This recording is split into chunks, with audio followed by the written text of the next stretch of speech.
Welcome to the Senior Rehab Podcast, the podcast for rehab clinicians that want to better serve older adults.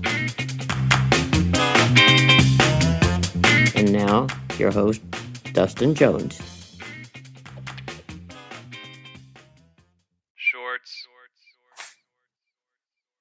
Hello, friends. This week's Senior Rehab Shorts comes from the Canadian Medical Association Journal. The article is called, Can You Get Out of Your Chair Unaided? This was written in March 3rd, 2016 by Domhnall MacAuley. He is the CMAJ Associate Editor and a professor of primary care in Northern Ireland, UK. The newspaper story about our research focused on the proportion of older people without sufficient leg strength to stand up unaided from sitting in a chair. At the time, it irritated me. We had just completed a major countrywide health and activity survey with superb data on fitness at all ages, and they picked this one component. It was a huge piece of work. Our team had interviewed 1,800 adults up to the age of 70 years old, measured VO2 max together with ECGs on a treadmill, undertaken various strength tests in a mobile exercise laboratory that we transported to 14 different hospital sites, and taken fasting blood tests in people's homes. My main interest in sport and exercise medicine was in promoting physical activity, and at the time, I thought I was a bit of an exercise guru. It wasn't the headline I had hoped for, and furthermore, I was teased for weeks by friends and relatives. Everyone wanted to show me how they could all stand up unaided from sitting in their armchairs.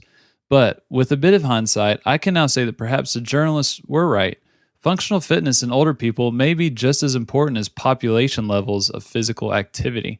How one's interests and priorities evolve. At a sports medicine conference some months later, I spotted a talk on fitness in older people. I popped into the session to see what it was about. By this time, I knew of research published on strength training in people in their 80s and 90s, and I expected something along those lines. But this session didn't emphasize gym work, walking, or weight training.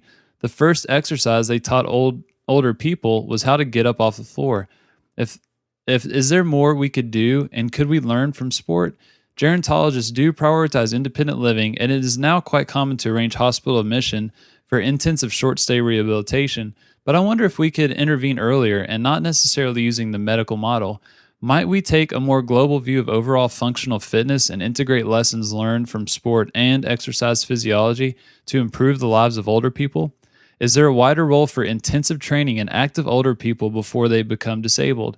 Sports doctors and physiotherapists now talk about preventative training, prehab, and athlete speak. We also know how effective performance-enhancing drugs are in sport. Could there be a role for anabolic steroids, growth hormone, EPO, and routine elder care? Maintaining functional fitness should be seen as something entirely normal rather than waiting for medical necessity. After all, maintaining a normal life in one's own home is usually restricted by mobility, practical limitations, ergonomics, nutrition, and communication, and not medicine. In this context, I was fascinated by a recent newspaper article describing a proposed new innovative center in France. Urban Geronto Data is a research center created to integrate all aspects of older people's lives in the digital era with home-based internet, cameras, sensors, and physiological measures of blood pressure, temperature, etc. The main aim is to change the focus to be home-centered rather than hospital-centered, and they are currently building a 400 square meter living lab. Like many aspects of healthcare, it may be time to look beyond our traditional perspectives and appreciate that the future may not be medical. Adapting the environment, improving functional fitness, and monitoring people in their own homes may be much more effective. We need to ensure that people can get out of a chair unaided. Hit me!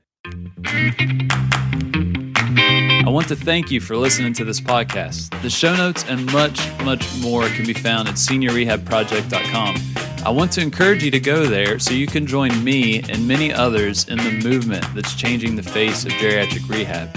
Just go to seniorrehabproject.com, click join, and you'll be able to get access to our private Facebook group, which can basically serve as your virtual mastermind group. You'll get a short and sweet monthly email from me with useful links for you and your patients. And lastly, you'll get 10% off your first purchase from the Senior Rehab store.